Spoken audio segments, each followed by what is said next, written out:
The shocking truth is finally out, and it's a story that has left Canada trembling. A deal, yes, a secretive, powerful deal, struck between Alberta and none other than President Donald Trump himself.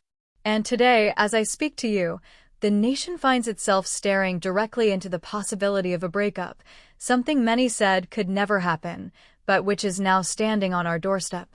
Friends, think about this. For decades, Albertans have complained about Ottawa, about unfair treatment, about energy policy, about taxes flowing east while their voices were ignored in the capital. But now, with Mark Carney sitting in the Prime Minister's chair and Donald Trump back in the White House, everything has changed. And not in a small way, in a way that threatens to redraw the very map of North America. Imagine it, Alberta, no longer just a prairie province within Canada, but on the cusp of becoming the United States' 51st state. What does that mean? What does that say about the future of this country? And why, above all else, is Ottawa so quiet when whispers of this deal are growing louder by the hour? The details are explosive.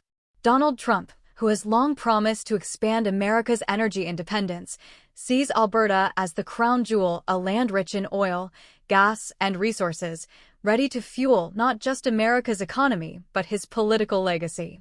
Alberta, under Premier Danielle has been negotiating quietly, building relationships, and signaling that it is tired of begging Ottawa for fairness. And in a move that has stunned political observers, a framework for cooperation has been laid out, a deal that, if acted upon, could mean statehood within years, not decades. Mark Carney, the technocrat turned Prime Minister, is said to be furious behind closed doors, yet oddly restrained in public. Why? Some claim he doesn't want to inflame Western anger. Others say Ottawa is paralyzed, unable to find a real answer. Because let's be honest, what do you do when your own province sits down with the President of the United States to plan a different future? And that, my friends, is where the suspense deepens. Because this isn't just about Alberta. Saskatchewan is watching closely. British Columbia, with its simmering frustrations over pipelines and Ottawa's interference, is paying attention. Even Manitoba feels the pull. Could one deal between Trump and Alberta set off a chain reaction that breaks Canada apart forever? Think about the stakes. Alberta joining the U.S. wouldn't just shift borders, it would instantly reshape the economy. Imagine oil flowing south under American control, bypassing Ottawa altogether. Imagine Alberta's farmers selling directly into American markets without Canadian regulations. Imagine, too, the military consequences, American bases, American troops, and American influence planted firmly in what was once Canada's heartland. Does that sound far-fetched? Perhaps yesterday. But today, with Trump in power and Smith emboldened, it feels terrifyingly real. I want you to picture Ottawa tonight. Behind the grand facades of Parliament, officials scramble, advisors whisper, and Prime Minister Carney weighs impossible choices. Does he try to stop Alberta by force of law? Does he offer concessions too late? Or does he reluctantly watch as Canada's very existence fractures in front of him? History tells us that once the people of a region decide they've had enough, no amount of legal wrangling can stop the tide. And Alberta's people? Polls show rising anger, rising separatist sentiment. When asked if they feel more in common with Ottawa or Washington, more Albertans today lean southward. That, my friends, is a political earthquake in motion. And then there's Trump. Love him or hate him, he is a master of spectacle. To him, Alberta is not just an opportunity, it's a legacy move. To him, Alberta is not just an opportunity, it's a legacy move. Imagine Trump standing before a roaring crowd, declaring, "We just got the richest oil state in North America." For his supporters, it would be historic. For Canada, it would be devastating.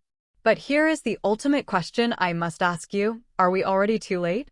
Has the deal, at least in principle, already been sealed? Documents, insiders, leaks all point to something very real happening beneath the surface. Alberta isn't bluffing anymore. And Trump isn't waiting.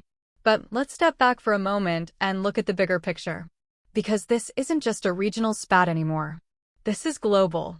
If Alberta seriously moves towards statehood under Trump's blessing, you can bet the world will take notice. Washington, of course, will celebrate. But what about Beijing? What about Moscow? What about the European Union, which has long depended on Canadian resources and stability? The international balance of power could shift overnight. Mark Carney, who's spent years in the world of global finance, understands this better than anyone. He knows that capital markets hate uncertainty. Already, whispers in Bay Street and Wall Street suggest investors are nervous. What happens to the Canadian dollar if Alberta, the economic engine of the West, suddenly bolts for the United States?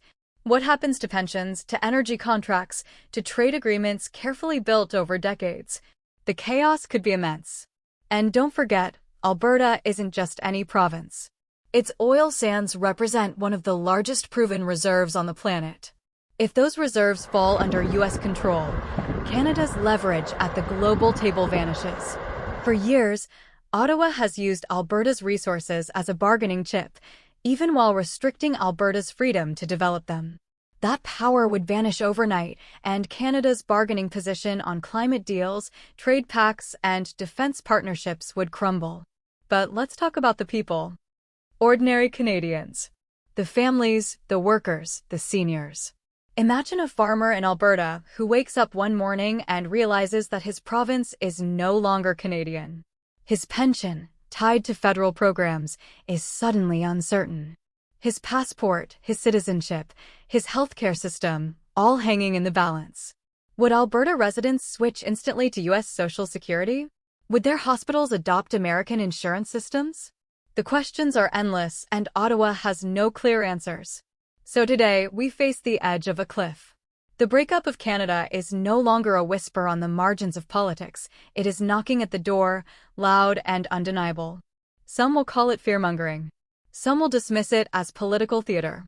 But those same voices dismissed Brexit, dismissed Trump's first election, dismissed the very idea of Alberta ever seriously considering separation.